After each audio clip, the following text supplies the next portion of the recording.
یہ بات آپ کو میں بتا دوں، ہو سکتا ہے زندگی وفا کرے یا نہ کرے، لیکن یہ میں آپ کو بتا کر کے جا رہا ہوں کہ اس الجھاوے میں جو ابھی رکھا ہے نا، تو دوبارہ سے پنڈی کے علاقے میں عمران خان زندہ باد کے نعرے شروع ہو گئے.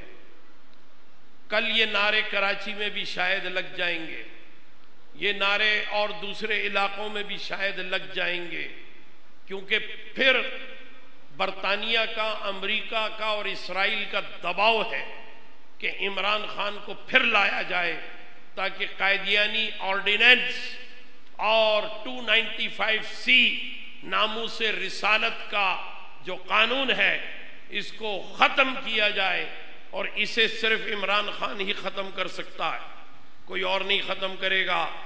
تو اس لیے ممکن ہے کہ آپ لوگ بھی جب یہ ہوا چلے تو اس ہوا میں آپ بھی بہہ جائیں، اس بھیڑ چال میں آپ بھی چلے جائیں، اس آندھی اور طوفان میں آپ بھی خس و خاشاک کی طرح کہیں بہہ نہ جائیں.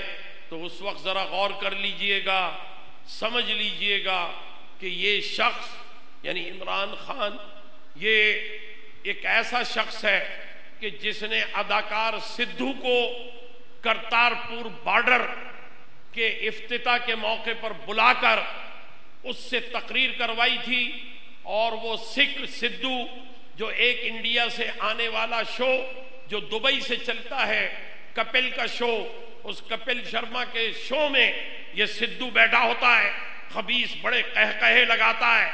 تو یہ سدھو کرکٹر، اس نے وہاں کہا تھا کہ محمد صاحب بھی رسول تھے مگر ان کی تعلیمات سے اچھی تعلیمات یہ مرزا غلام احمد قائدینی والے رسول کی ہے. یہ سدھو نے بولا تھا، ریکارڈ پر ہے اس کا بیان سدھو کا. تو اس نے یہ بات کی. تو اب آپ ذرا غور کیجئے کہ یہ کیا کہنا چاہ رہا ہے.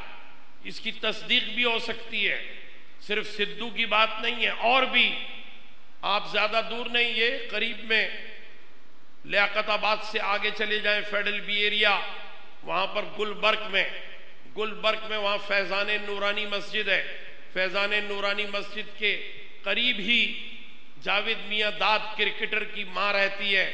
وہاں جا کر کے آپ جاوید میاں داد سے ملاقات کر لیں اور میاں داد سے آپ پوچھیں کہ عمران خان جو ہے جب بھی کبھی کرکٹ کے حوالے سے کوئی بھی جیت ہوتی تھی تو یہ اس وقت کیا کہا کرتا تھا.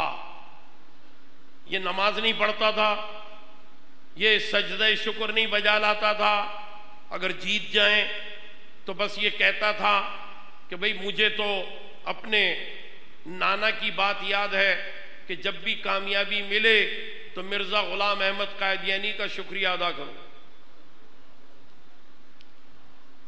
میں آپ سے عرض کرتا ہوں، پوچھ لیں، ہارون رشید کرکٹر موجود ہے، اس سے پوچھ لیں، حنیف محمد سے پوچھ لیں، مشتاق محمد سے پوچھ لیں، صادق محمد سے پوچھ لیں، مدثر نظر سے پوچھ لیں، سارے کرکٹر ہیں.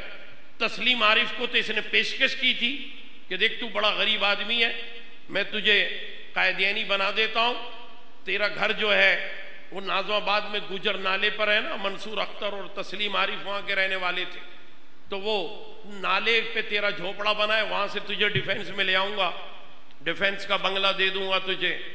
تسلیم عارف سے پوچھئے، منصور اختر سے پوچھئے، قاسم عمر سے پوچھئے کہ قاسم عمر کو اس نے کہا تھا تجھے لیاری سے نکال کے ڈیفینس کے بنگلے میں بٹھا دوں گا، بس قائدیانی ہو جا.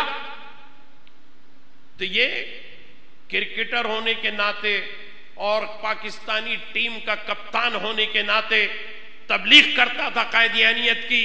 عمران خان ایک ایک لفظ اس کے اندر اپنی جگہ اٹل حقیقت کے ساتھ موجود ہے. تو یہ ایسا شخص ہے.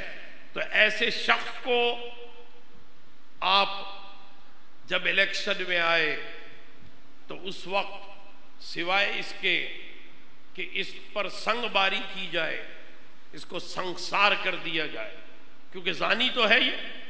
سیتا وائٹ اس کی گرل فرینڈ رہی ہے، اس نے ایک بیٹی وہاں برطانیہ میں چھوڑی ہے، سڈنی میں ایک بیٹا چھوڑا ہے، آئرلینڈ میں ڈبلن کے اندر اس کی 2 بیٹیاں پل رہی ہیں الگ. یہ سب زنا کی پیداوار ہے. جہاں جہاں اس نے منہ کالا کیا ہے عمران خان نے، وہاں کی بات بتا رہا ہوں آپ کو. تو آپ اس بات کو سمجھیں کہ یہ قائدیانیت بہت بڑا فتنہ ہے.